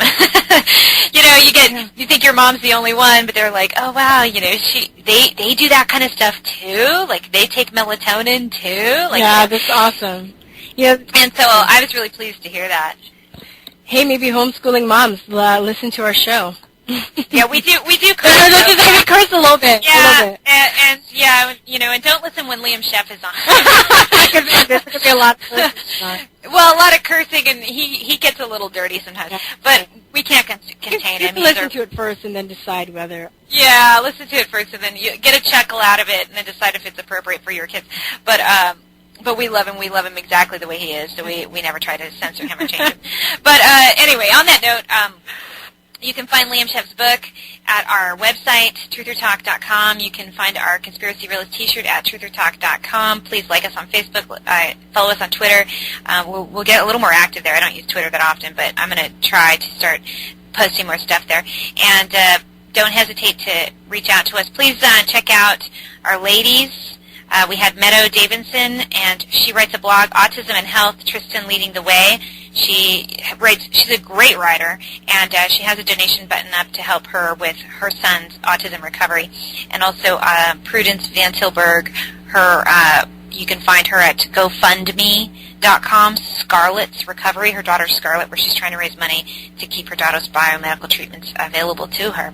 So check those ladies out. As always, we're going to close out the show with peace, truth, and love. Peace, truth, and love, you guys. Bye-bye.